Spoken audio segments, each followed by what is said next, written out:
Hey, what is going on, guys? Welcome to my full review of the Nexus 6P.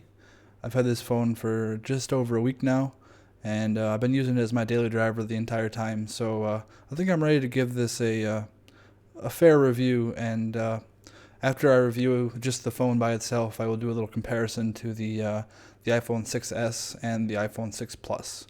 So let's get to it. Alright guys, so in front of me here I have the iPhone 6s, the iPhone 6 Plus, and then the Nexus 6P. A lot of sixes going on here. I got these other two phones out here just so you guys can get a little comparison to the 6P, because I am a pretty big iPhone user, so that was my main goal of getting this Nexus 6P. I wanted to see what Android had been doing lately and how it compared to the newer iPhones.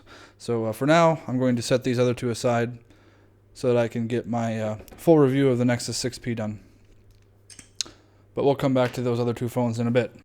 So the Nexus 6P, like I said in the intro, I've been using this phone for about a week now, and it's been my daily driver the whole time. I've never actually never used my iPhone during that time, so that way I figured I would get the best idea of this phone I could. So what are my thoughts? Speed, unprecedented. It's incredibly fast. I hardly ever close anything. I got a bunch of stuff running here. I just there's no need to close anything. It's so fast. I miss the nice clean interface of Android, because on iOS, yeah, you can make folders and stuff, but you don't have that app drawer where you can store all the apps that you don't ever really use that often. So I can have this nice clean dock here at the bottom. And I do miss folders in the dock. I don't have any created presently, but I do miss the option of that. I know you can jailbreak iOS and make folders, but being able to do that regularly is pretty awesome. Widgets are nice. I have this weather one that's pretty handy. So yeah, widgets were pretty good. I missed those. And I get a lot of questions about battery life. And for me, I think I mentioned this in my video after I used this for 3 days. And the battery life on this seems to be pretty close to on par with the iPhone 6s battery. Let me see here. If you look, I'm not sure if the camera's going to be able to pick that up. I have about 49% left on this phone right now, and it's about 20 minutes to 7. So, and I've been using it most of the day, obviously. So that may not seem like the best battery life, but to me, I believe I also mentioned this in my video. I have no problem with charging my phone every night. So as long as my phone can make it through like my work day, that's totally okay with me. So yeah, as far as battery life of this phone, it's really good. It's if anything, it's on par with the iPhone 6s, maybe even a little bit better. Especially considering this does have a bigger resolution screen. So, and I'm pretty sure it has a larger processor than the iPhone 6s as far as cores go. But regardless, as far as the camera goes, it has a 12 megapixel camera on the back, and it shoots beautiful 4K video. I did shoot a little bit of that a couple days ago, and I was quite impressed.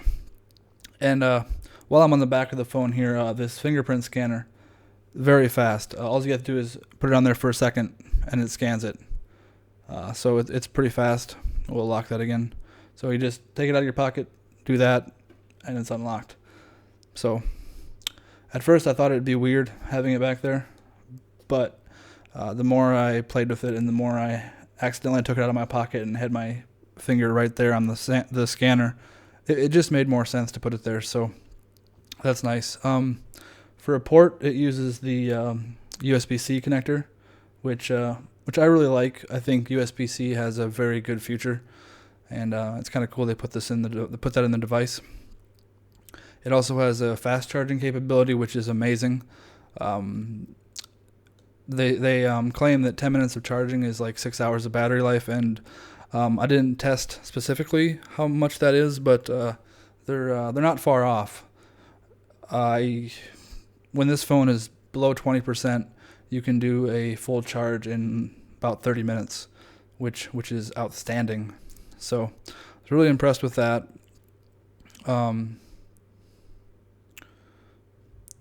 The speakers on this phone are actually way better than the 6S or any speaker on any iPhone. They're dual speakers on the front, which is awesome it's awesome for watching movies. I personally don't do a lot of movie watching on my phone. Actually, I don't think I do any, minus for testing purposes of this phone. But yeah, as far as speakers go, compared to either of these iPhones up here, yeah, it's definitely far better. Have had no problems with connectivity. Phone calls sound great. Granted, I do hardly any phone calls. I think if you had to split out what my phone calls and text ratio is, it's probably 95% text, 5% calls, and that might be pushing it. So don't do a lot of calls, but again, for testing purposes, I did make a few calls on this phone, and they all sounded clear for both ends, so that's good. So yeah, I think that about covers the specifics of my review for this phone. No expandable storage on this device. I don't think I mentioned that in my first video, but this is the 32 gig model, so I still have plenty of storage on here. I have a few hundred songs synced from Spotify for local play, but otherwise I can just stream anything else I need. So storage wasn't a huge issue for me, but you can get 64 or 128 gig models as well for this device. Let's move on to comparing to the iPhones. We'll do the 6 Plus first. Now this is the 6 Plus, not the 6S Plus. So just keep that in mind. I'm not going to compare like specs really for that because there's plenty of other videos out there, and I don't need to go into detail on that. What I did want to compare about is size, because these do have close to the same size screens. The iPhone 6 the iPhone 6 Plus, I'm sorry, is a 5.5 inch display, whereas the Nexus 6P is 5.7. So you're pretty close as far as screen size go. Let's get these both up here. So these are the screens. They're pretty close as far as size goes. It's pretty tough to tell just by glancing at them. Feel-wise, I would say the 6P feels just a hair heavier, but I mean, barely noticeable. As far as the screen goes, I can definitely tell that the 6P has a higher resolution than the 6 Plus. I apologize with all the 6s and the Ps and the stuff. I have trouble keeping them straight. But yeah, so screen's definitely a little more clear on the 6P, but overall they're really pretty close. Camera-wise, I've noticed as far as quality of the picture goes, they're pretty much on par.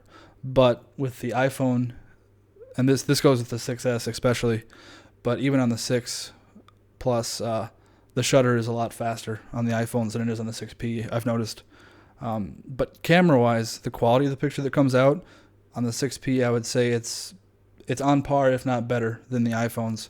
So whatever your take is on that, but it's not a noticeable difference. It's not like groundbreaking difference as far as photo quality, but there is a difference. And now we'll move on to the 6S, a little newer phone here, but this is the smaller model. You can see the entire phone pretty much fits on the screen of the 6P, so gives you a little size comparison there.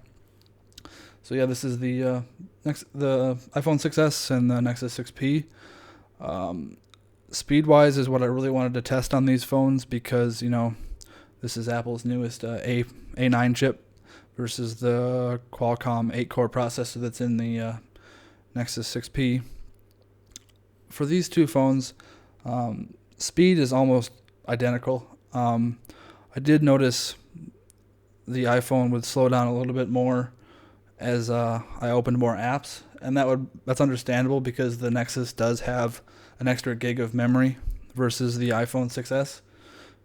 The 6S is running 2 gigs and the Nexus has 3. So it does have a little more memory to play with once apps begin to eat up that RAM. So that was noticeable. As far as individual apps go between the two phones, I don't have too many comments as far as what I miss and what I like. I do miss iMessage on the iPhone. A couple things I really liked about the iMessage as far as, just being able to use it on my computer as well, because I do run Mac for my primary operating system, so I could just use iMessage there and talk to people while I'm on the computer. And yeah, there are alternatives for Android as well, but none of them that work as smooth as iMessage does. And so that's a little bit of a drawback if you were switching to Android full time. So aside from iMessage, I'm trying to think if there's anything I really can't live without if I were to use Android as opposed to iOS. I mentioned this earlier, I really miss that app drawer. I never have liked having all these icons on the screen. Even if you make folders, it's still a little messy. All right, so let's do a comparison of Google Now and Siri real quick. I will ask them to get the weather forecast. Okay, Google, what's the temperature? It's 34 degrees in Fargo right now. Hey Siri, what's the temperature? It's 34 degrees Fahrenheit outside. Okay, so both Google and Siri able to give me the same answer. 34 degrees. It's, blistering here as normal. Actually, it's been pretty warm here for this time of year. But so yeah, I like both Google and Siri for voice assistants. They're both able to do a lot of things for you, and yeah, just one more way to make us even lazier than we already are. Alright guys, so that about does it for my full review of the Nexus 6P. I'm still not sure as far as what I'm going to do about which phone I use for my daily driver. Short answer is I'm not switching to Android permanently. Admittedly, I do like what Google has done with Android. They've definitely come a long way since 1.6 Donut. It's a very nice operating system, and the devices are getting nicer and nicer, especially the Nexus devices. They're top of the line for sure. I think what I plan to do is, since I do have a dedicated line for my iPhone 6s, I will probably switch back and forth between the iPhone and the 6s. I'll probably switch back and forth, and yeah, just from week to week, use whichever one I feel like I want to use that particular day, I guess.